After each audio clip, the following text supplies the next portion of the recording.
Assalamualaikum warahmatullahi wabarakatuh. Apa kabar Anda semua? Semoga semuanya dalam keadaan sehat walafiat, tetap dalam lindungan Allah. Oke, hari ini kita akan belajar tematik, yaitu pada tema 3, subtema 1, pembelajaran keempat. Ya, jadi sambil melihat video ini silahkan disiapkan pensil dan penanya, kemudian digaris bawah hal-hal yang penting. Kita masuk pada halaman ke-33, di situ ada kegiatan Ayo Membaca, yaitu tentang interaksi antara manusia dengan alam ya. Hutan lindung di Bima jadi lahan jagung. Euforia penanaman komoditi jagung di Dompu semakin merambah ke Kota Bima dan Kabupaten Bima. Selain lahan pertanian, kawasan hutan lindung pun berubah fungsi jadi area perladangan. Kawasan ini terletak di hutan lindung dengan kontur perbukitan hingga pegunungan. Untuk jalurnya yaitu di sebelah kiri kanan jalan dipagari warga, di dalam pagar terdapat hamparan lahan yang terlihat baru selesai digarap untuk persiapan tanam. Sebagian besar sudah ditanami bibit jagung yang berumuran hitungan pekan. Jalan tersebut masuk ke kawasan wisata air terjun Riamau pada ketinggian sekitar 700 mdpl. MDPL itu adalah meter dari permukaan laut. Semakin menanjak, kian sulit menemukan hutan rimbun kecuali tanah miring yang sudah berubah menjadi ladang. Tak peduli dengan tanah ekstrim dan kemiringan mendekati 90 derajat pun jadi ladang. Pohon keras hanya tersisa beberapa batang saja seperti kemiri. Azhar, salah satu petani, memilih menanam jagung karena menguntungkan. Jika mengikuti harga di Dompu, jagung kering gudang 3.300 per kilogram dan kering panen 2.300 per kilogram. Usai panen tidak sulit untuk pemasaran produk, nanti sudah ada yang datang beli kalau sudah panen, kata Azhar. Dan di bagian kota di situ ada kata euforia, MDPL, degradasi ekosistem topografi ekstrim ya, itu ada artinya ya di setiap kata-kata itu, nanti silahkan dibaca ulang masing-masing. Dan di situ ada 5 soal ya. Ayo berlatih, di sini Ustazah akan bahas, silahkan ditulis ulang di buku paketnya masing-masing. Yang pertama, apa tujuan pembukaan lahan baru tersebut? Yaitu untuk menanam jagung. Nomor 2, bagaimana cara melakukan pembukaan lahan? Yaitu dengan menggarap lahan tersebut untuk ditanami bibit jagung. Yang nomor 3, setujukah kamu dengan cara melakukan pembukaan lahan tersebut? Iya atau tidak? Kalau tidak, silahkan berikan alasannya. 4, apakah kegiatan pembukaan lahan seperti pada teks tersebut termasuk dalam bentuk interaksi manusia dengan alam? Iya. Yang nomor 5, jika pembukaan lahan merupakan bentuk interaksi manusia dengan alam, termasuk jenis interaksi apa? Yaitu interaksi manusia dengan lingkungan alam. Oke, itu tadi pembahasannya. Kita lanjut lagi pada halaman 35.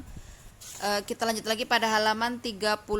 Di situ ada ayo mengamati, ada 5 tempat, yaitu di pasar, di terminal, lapangan, sawah, dan perkebunan. Ini adalah tugas masing-masing. Silahkan nanti dijawab di buku paketnya masing-masing. Interaksi apa yang terjadi? Misalnya Ustazah berikan contoh 1 di pasar. Di situ interaksinya yaitu interaksi jual beli ya, jual beli antara penjual dan pembeli, dan juga bisa juga saling sapa antara penjual dan pembeli. Dan untuk yang lainnya silahkan dikerjakan masing-masing.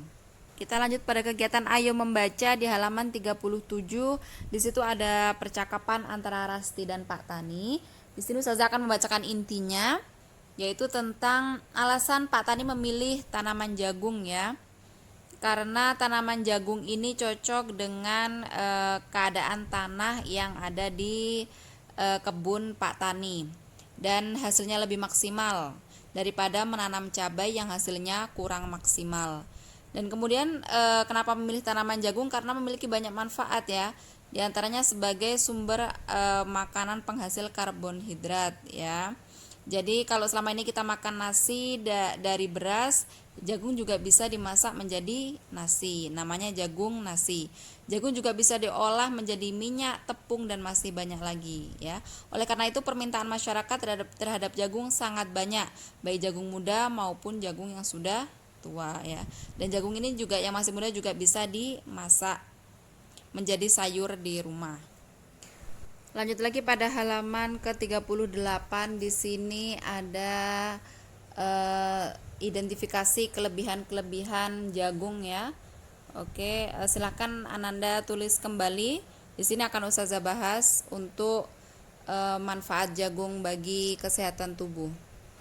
Yang pertama sebagai sumber karbohidrat, kemudian sumber kalori, vitamin B, E dan A, kaya mineral, kemudian melindungi jantung dan melancarkan pencernaan.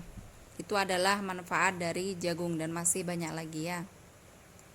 Oke, tadi sudah dijelaskan tentang manfaat jagung, ada banyak sekali. Nah, di sini Ustazah akan memberikan salah satu contohnya, yaitu tentang ini nasi jagung ya. Jadi anak Ustazah mungkin ada yang sudah pernah memakan nasi jagung. Nah, kalau di Jawa ini sangat banyak nih nasi jagung ya. Kalau nasi jagung ini dia sedikit mengandung glukosa ya. Jadi untuk yang mungkin saudaranya yang diet, nah dengan memakan nasi jagung ini sangat baik untuk kesehatan. Dan juga di sini ada contoh, yaitu untuk slogannya di sini jagung yaitu beras yang sehat, kaya akan serat dan pulen, yaitu adalah contoh slogan atau iklan tentang jagung. Halaman ke-39 disitu ada kegiatan Ayo Membaca, yaitu tentang makanan pokok pengganti beras ya. Di situ ada jagung, ada singkong, sagu, gandum dan ubi. Nah, makanan-makanan tersebut adalah penghasil karbohidrat. Nah, karbohidrat adalah zat makanan sebagai sumber tenaga. Jika kekurangan karbohidrat, tubuh bisa lemas dan akhirnya sakit. Sebaliknya, jika kelebihan karbohidrat juga tidak baik ya, karena bisa menyebabkan obesitas atau kegemukan. Nah, di sini ada percakapan antara Rasti dan teman-temannya. Ketika mereka membawa makanan ke sekolah, ada yang membawa roti tawar dilapisi sayur, rolade daging dan salad buah. Ada juga yang membawa nasi dengan lauk bayam, jagung muda ya. Kemudian ada juga yang bawa nasi goreng dicampuri dengan irisan wortel, kacang polong dan irisan jagung manis. Jadi di sini menu jagung menjadi hal yang utama ya. Oke, kita lanjut pada halaman ke-40. Di situ ada kegiatan Ayo Mengamati, permainan saling mengenal ya. Di sini tugasnya antara teman sekelas ya atau sahabat. Nah, karena masa Covid ini, jadi silakan dipraktekkan dengan adiknya, boleh saudaranya atau mungkin orang tuanya. Kira-kira Anda semua tahu tidak makanan kesukaannya, warna kesukaannya, kebiasaan apa yang mereka lakukan. Nah, kemudian nanti dicocokkan kira-kira cocok enggak dengan yang mereka rasakan ya, seperti itu. Di sini Ustazah akan mengingatkan kembali untuk tugasnya, yaitu di halaman 36. Silahkan dikerjakan masing-masing. Dan untuk tadi pembahasan yang sudah Ustazah bahas dari awal sampai akhir, silahkan ditulis ulang kembali.